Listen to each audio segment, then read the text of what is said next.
আসসালামু আলাইকুম। আশা করি আপনারা ভালো আছেন।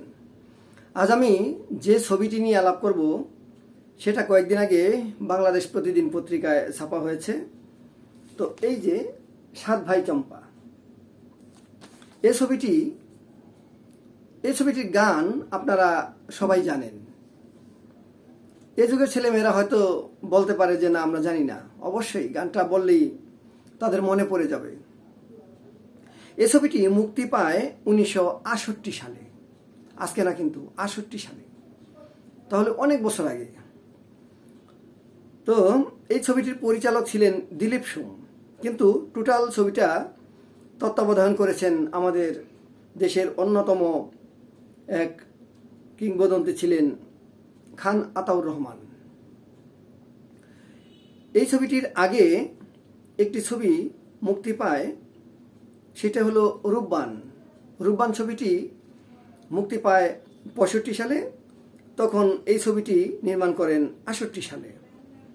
তখন এই ফোক ছবির জয় জয়কার এই দেশে, কারণ উর্দু ছবি প্রচুর চলছিল, বাংলা ছবি পাত্তা পাচ্ছিল না। তখন এই ফোক ছবিগুলো উর্দু ছবিকে হটিয়ে দেয়। তো এই ছবিটি মূলত সাত ভাই চম্পা বাংলাদেশের একটি জনপ্রিয় রূপকথার গল্প। গল্পটি আনুষ্ঠানিকভাবে প্রথম প্রকাশ হয়েছিল 1907 সালে। তাহলে চিন্তা করেন 100 কত বছর আগে, 1907 সালে, আর এটা হলো 2025, তাহলে 118 বছর আগে। সেটা লিখেছিলেন দক্ষিণারঞ্জন মিত্র মজুমদার ঠাকুরমার ঝুলি নামক রূপকথার বইয়ে।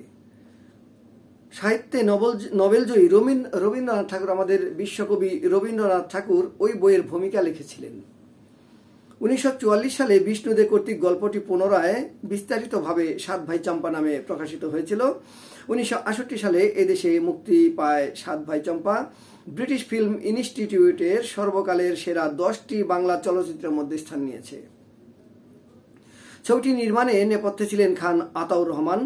জানা যায় এদেশে রূপকথার গল্পে প্রথম চলচ্চিত্র নির্মাণ হয় 1965 সালে। ছবিটির নাম ছিল রূপবান। ছবিটি তখন দর্শকের মাঝে ব্যাপক আলোড়ন সৃষ্টি করে, আর এ কারণেই খান আতা সিদ্ধান্ত নেন পাঠক সমাদৃত আরেক রূপকথার গল্প সাত ভাই চম্পা অবলম্বনে তিনি চলচ্চিত্র নির্মাণ করবেন। কিন্তু তিনি এ দেশে চলচ্চিত্রটি নির্মাণ করতে চাননি। তার আশঙ্কা ছিল তিনি যদি চলচ্চিত্রটি নির্মাণ কাজ এদেশে শুরু করেন তাহলে এই ধরনের হয়তো গল্প অন্য কেউ, কোনো পরিচালক ছবি নির্মাণ করে তার আগেই মুক্তি দিয়ে দিবে, তখন তার ছবিটি লস হয়ে যেতে পারে। তাই তিনি ছবিটি পশ্চিম পাকিস্তানে শুটিং করেছিলেন। ওখানেও বাড়ি স্টুডিও নামের একটি স্টুডিও ছিল, সেই স্টুডিওতে, সেই হিসেবে ওই দেশের বাড়ি স্টুডিওতে অতি গোপনে ছবিটি নির্মাণ কাজ সম্পন্ন করেন। 1968 সালের 29 মার্চ ছবিটি মুক্তি পায়। মুক্তির পরপরই ছবিটি ব্যাপক সাড়া ফেলে। এ ছবি দেখতে সিনেমা হলে অভাবনীয় ঢল নামে। সপরিবারে বারবার ছবিটি দেখেও তাদের ক্ষুধা মিটছিল না। গানটা বলবো, আপনাদের মনে পড়ে যাবে। সাত ভাই চম্পা জাগরে জাগরে, ঘুম ঘুম থাকে না ঘুমের ঘরে, একটি পারুল বোন আমি তোমার, আমি সকাল সাঁঝে শত কাজের মাঝে, তোমায় ডেকে ডেকে সারা দাও সারা গো সারা। এই গানগুলো কিন্তু আমাদের ওই মাইকে শুনতে শুনতে মুখস্থ হয়ে গেছে।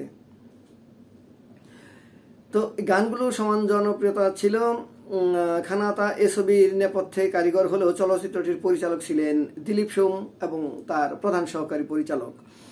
চলচ্চিত্রটি ব্রিটিশ ফিল্ম ইনস্টিটিউটের সর্বকালের সেরা 10টি বাংলা চলচ্চিত্রের মধ্যে স্থান পায়। চট্টগ্রামে খুরশিদ মহল সিনেমা হলে একটানা 3 মাস প্রদর্শিত হয়ে রেকর্ড গড়েছিল।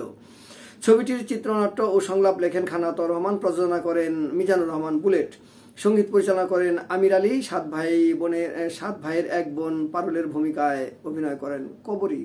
তার অভিনয় অনবদ্য ছিল। তার সৌন্দর্য এবং সুঅভিনয়ের জন্য ছবিটি প্রাণ সঞ্চার করে। বিশেষ করে তার একটি গান ছিল, গানটি উপস্থিত সকলের মাঝেই উনি গেয়েছিলেন। গানটি হলো খুব আলোড়ন সৃষ্টি করেছিল এবং মানুষের মুখে মুখে ছিল।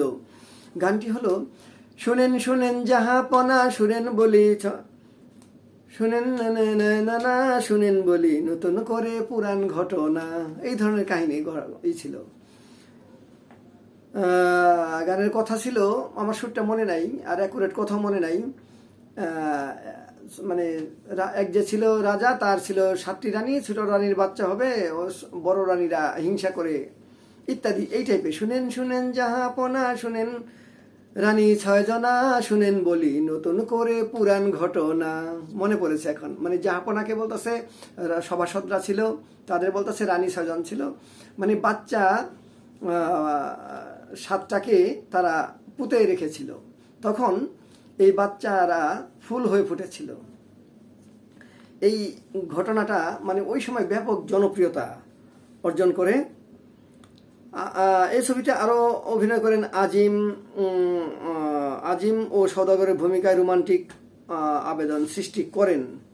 তো এই যে ছবিটি দেখেন, এত বছর আগের ছবি, ওদিকে 68 সাল হয়, যদি 70 ধরি তাহলে 30 বছর, এদিকে হলো 25 বছর, এ হলো 65-67 বছর, 6-7-67 বছর আগের ছবি।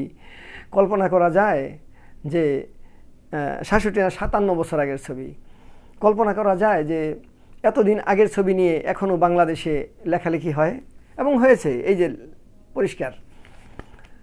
যাক, আমাদের দেশে প্রচুর জ্ঞানীগুণী লোক ছিলেন, তারা অনেক ভালো ভালো ছবি নির্মাণ করেছেন। তাদের ছবি বাংলাদেশে অনেক সমাদৃত ছিল, বাংলাদেশের মানুষ হুমড়ি খেয়ে দেখত ছবিগুলো। কিন্তু কালের বিবর্তনে সেই ছবিগুলো হারিয়ে গেছে, সেই গল্পগুলো হারিয়ে গেছে, মানুষের মন মানসিকতা নষ্ট হয়ে গেছে। এই জন্য এই ছবিগুলো মানুষকে আর টানছে না, হৃদয়ে কাটছে না, তাই এই ছবিগুলো আর হচ্ছে না। তো এই ছবিগুলোর ভিডিও পাওয়া যায়, সেগুলো থাকবে আজীবন, ইন্টারনেটে সার্চ দিলেই পাওয়া যায়। এবং আমরা এই ছবির সকল কলাকুশলীর প্রতি শ্রদ্ধা জানিয়ে আজকে শেষ করছি। আসসালামু আলাইকুম।